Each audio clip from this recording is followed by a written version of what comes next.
लहसुन प्याज खा सकते हैं, कोशिश करें कि ना खाएं, पर खा रहे हैं तो कोई अपराध भी नहीं है। लहसुन प्याज खाना कोई बुरी बात नहीं है।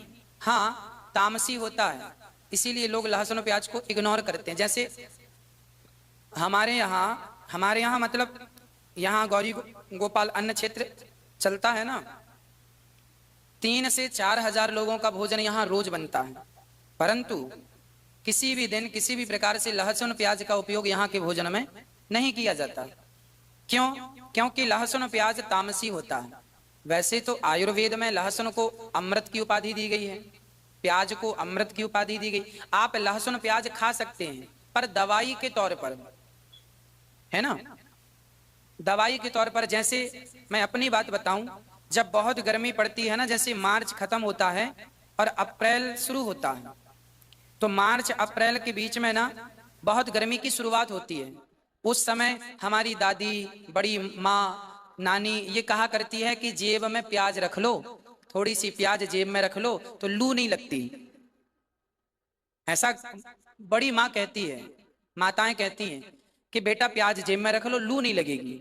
मतलब प्याज की तासीर इतनी ठंडी होती है कि आप गर्मी में, जैसे मजदूर वर्ग है, मजदूर वर्ग को तो प्याज खाना ही चाहिए, क्योंकि उन्हें दिन में काम करना पड़ता है धूप में। तो जो व्यक्ति धूप में काम कर रहा है वो प्याज खाए, पर स्वाद के तौर पर ना खाए, इस भाव से खाए कि मैं दवाई के तौर पे खा रहा हूं, ताकि लू की दवाई है ये लू की दवाई है। कोई पंडित भी है, मैं बताऊं सबकी, यदि कोई साधु भी है, पंडित भी है, कभी लहसुन प्याज नहीं खाता, परंतु कहा जाए, वैद्य जी कहें कि भाई आपको लू लग गई है, जरा सी प्याज नमक के साथ कच्ची वाली खा लो, तो खा लेने में क्या बुराई है? दवाई है वो। प्याज अमृत है, दवाई के तौर पर उपयोग करना चाहिए सबको, पर स्वाद के तौर पर ज्यादा नहीं। अति सर्वत्र वर्जयेत्, ज्यादा खाएंगे तो वो तामसी है, दुर्गंध रहती है प्याज में, है ना, और भगवान को भोग इसलिए नहीं लगती। लहसुन प्याज की उत्पत्ति कहां से हुई वो भी मैं आपको विस्तार से समझा दूं, ताकि लहसुन प्याज का यह खटका आपका बार बार का समाप्त हो जाए। ये जो लहसुन प्याज की उत्पत्ति है, जब समुद्र मंथन हुआ और उसमें अमृत निकला, तो अमृत को देवताओं ने पिया। मोहिनी भगवान बांट रहे थे, नारायण मोहिनी बनकर बांट रहे थे अमृत। एक राक्षस ने अमृत को पी लिया धोखे से, नाम था राहु। वो देवताओं का रूप बनाया और अमृत को देवताओं के बीच में खड़ा होकर पी लिया। अब जब भगवान को पता चला कि इसने अमृत पिया, तो तुरंत उसने अमृत पिया था कि कुछ बूंद अंदर गई, कुछ 2 बूंद उसके मुंह पे थी, और भगवान ने सुदर्शन से उसका सिर काट दिया।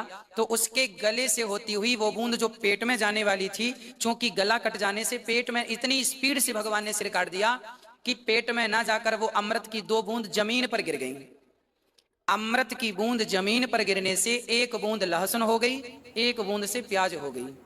एक्चुअली आयुर्वेद में इन्हें अमृत कहा गया है, दोनों को, लहसुन और प्याज को। परंतु चूंकि एक राक्षस के गले से गुजरी है तो ये जूठी है, इसीलिए ये भगवान को भोग नहीं लगती, क्योंकि एक राक्षस के गले की जूठन है। अमृत भले अमृत है वो, पर है तो राक्षस का जूठन, इसीलिए वो भगवान को भोग नहीं लगती। हाँ, पर अमृत है तो आप और हम दवाई के तौर पर ग्रहण कर सकते हैं, बुराई बिल्कुल नहीं है। आप तुलसी की माला पहने हैं तो भी लहसुन प्याज दवाई के तौर पर ग्रहण, बहुत सर्दी लग रही है तो आप एक काम करिए, जरा सा लहसुन भूंजिए आग में और भूंज करके बच्चों को खिला दीजिए। आप भी जरा लहसुन की 4-6 कली भूंज करके खा लीजिए। सर्दियों में शरीर गर्म रहता है, उससे सर्दी नहीं लगती, जल्दी बीमार नहीं पड़ता आदमी। बच्चों को तो लहसुन सरसों के तेल में भूंज करके और देते हैं, है ना। सर्दियों में तो बच्चों को लहसुन की माला बना के मम्मी पहना देती है। तो ये सब दवाई के तौर पर उपयोग होना चाहिए, स्वाद के तौर पर उपयोग वर्जित है।